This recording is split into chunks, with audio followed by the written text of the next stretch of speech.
Designers લિમિટેડે S માઇક્રોમેટિક ગ્રુપની flagship company છે, જે પ્રિસિઝન મેટલ વર્કિંગ મશીન ટૂલ્સના ઉત્પાદન, માર્કેટિંગ, સર્વિસિંગ ક્ષેત્રે કાર્યરત અગ્રણી ભારતીય કંપનીઓનું સંગઠન છે, જે આજે અમદાવાદના પંચરત્ન ઇન્ડસ્ટ્રીયલ પાર્ક ખાતે તેની નવી અત્યાધુનિક એસેમ્બલી સુવિધાના શુભારંભની જાહેરાત કરી. આ વ્યૂહાત્મક વિસ્તરણ એડીએલની વિકાસ યાત્રામાં એક મહત્વપૂર્ણ સીમાચિહ્નરૂપ છે, જે તેની ક્ષમતા વધારવા, વ્યાવસાયિક વિસ્તરણ અને વૈશ્વિક સ્તરે પોતાની ઉપસ્થિતિ મજબૂત કરવાની તેની પ્રતિબદ્ધતાને વધુ દ્રઢ બનાવે છે. આગામી 5 વર્ષમાં એસ ડિઝાઇનર્સનું આ એકમ વાર્ષિક અંદાજિત 3000 ટર્નિંગ મશીનો અને 1000 મશીનિંગ સેન્ટર્સની ઉત્પાદન ક્ષમતા હાંસલ કરવા માટે સજ્જ છે. આ પ્લાન્ટ પ્રાદેશિક વેન્ડર્સના વિકાસ અને કુશળ માનવબળના જોડાણ દ્વારા સ્થાનિકીકરણ પર વિશેષ ભાર મૂકાશે. 100 કર્મચારીના પ્રારંભિક કાર્યબળ સાથે શરૂ થતો આ પ્લાન્ટ નિર્ધારિત સમયગાળામાં 350 કર્મચારી સુધી વિસ્તરણ પામે તેવી અપેક્ષા છે. સેન્ટ્રલ મેન્યુફેક્ચરિંગ ટેકનોલોજી ઇન્સ્ટિટ્યૂટના 3 ઇજનેર દ્વારા 1979માં સ્થાપિત એસ ડિઝાઇનર્સની શરૂઆત એક ડિઝાઇન કન્સલ્ટિંગ કંપની તરીકે થઈ, જેણે આગળ જતા એસ માઇક્રોમેટિક ગ્રુપનો પાયો નાખ્યો. Ace designers Ace manufacturing systems અને માઇક્રોમેટિક મશીન ટૂલ્સના સંકલન બાદ એસ ડિઝાઇનર્સ લિમિટેડ આજે સીએનસી ટર્નિંગ અને મશીનિંગ સેન્ટર્સના ક્ષેત્રમાં ભારતના સૌથી મોટા ઉત્પાદક તરીકે ઉભરી આવે છે. Report by Ashwin Limbachiya, Ahmedabad. Good evening, my name is Ramesh. मैं एस डिज़ाइनर्स का मैनेजिंग डायरेक्टर हूँ. जैसे बिल साहब ने अभी बताया, वी स्टार्टेड इन 1979 और 1979 से लेके अब तक 2029 में 50 साल हो गए हमारा. जितने भी ग्रोथ हुए हैं वो सब internal generated and internal invested funds से हुए हैं. Now we are looking at a bigger role in exports. Last year we made 10,000 machines. We are a homegrown 100. आजकल बात करता है लोग मेक इन इंडिया, बट हम 50 साल से मेक इन इंडिया करते आ रहे हैं.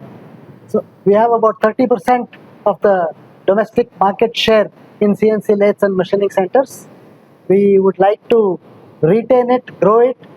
Plus we would also like to grow our exports, which is 7 to 8% right now, to about 25% in the next 5 years. We have exports to China, to Europe, US, and Southeast Asia. So this Gujarat factory is the first factory where in the same factory we are making दोनों lathe और machining center. Bangalore में जितने भी plants है या CNC lathe बनाते हैं या मशीनिंग सेंटर बनाते हैं, ये सबसे पहला दोनों एक ही जगह में बनाने वाले फैक्ट्री, ये एक नया चीज़ है. एंड जैसे बिल साहब ने बताया, we believe in Gujarat, we believe in vibrant Gujarat. We think that Gujarat will be a forerunner state for manufacturing, and इसलिए हम यहाँ पे आए. મારું નામ બિલ શુક્લા છે. હું જોઈન્ટ મેનેજિંગ ડિરેક્ટર છું એસ ડિઝાઇનર્સ લિમિટેડ, જે બેંગ્લોર બેઝડ કંપની છે અને ઇન્ડિયામાં સૌથી મોટી કંપની છે, જે CNC machines, turning centres, CNC milling centres બનાવે છે છેલ્લા 45 યર્સથી. અમે બેંગ્લોર બેઝ છીએ. અમારા બેંગ્લોરમાં 6 થી 7 પ્લાન્ટ છે અને આ અમારો પહેલો પ્લાન્ટ આઉટસાઇડ બેંગ્લોર ગુજરાતમાં અમે લગાવ્યા છે આજે, જેનું ઇનોગ્રેશન કર્યું છે અને વી આર વેરી પ્રાઉડ કે આજે એનું ઇનોગ્રેશન છે. આ પ્લાન્ટથી અમે પહેલા વર્ષે 1000 મશીન પ્રોડ્યુસ કરીશું અને ત્રીજા વર્ષ સુધીમાં અહીંયાથી 3000 મશીનની કેપેસિટીનું પ્રોડક્શન થશે. અમારો પ્લાન છે કે 100% આ મશીનના જેટલા બી સપ્લાય ચેઇન મટીરિયલ્સ હોય એ અમે અમદાવાદ અથવા ગુજરાતમાંથી જ ડેવલપ કરીએ, આખી એની સપ્લાય ચેઇન, જેથી કરીને ગુજરાતના જે એમએસએમઈ એન્ટરપ્રેનર્સ છે એ લોકોને બી અમે સપોર્ટ કરી શકીએ અને અમારા પાર્ટનર બની શકે આ ગ્રોથની જર્નીમાં. ગુજરાત પ્લાન્ટ કરવાનો એક્સપેક્ટેશન પર્પઝ એ હતો કે 40 થી 45% અમારો વ્યવસાય મહારાષ્ટ્ર, ગુજરાત અને નોર્થ ઇન્ડિયામાં થાય છે.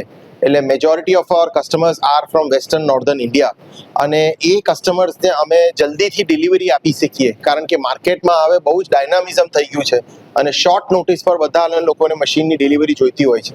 તો અમે ગુજરાતમાં જો બનાવીએ તો અમે એમને જલ્દીથી ડિલિવરી આપી શકીએ, ટ્રાન્સપોર્ટેશન ટાઈમ કટ થઈ શકે અને પ્રોબેબલી પેકેજિંગ કોસ્ટ બી કમ થાય, તો અમે વધારે કોમ્પિટિટિવ થઈને કસ્ટમર્સને ઓફર કરી શકીએ.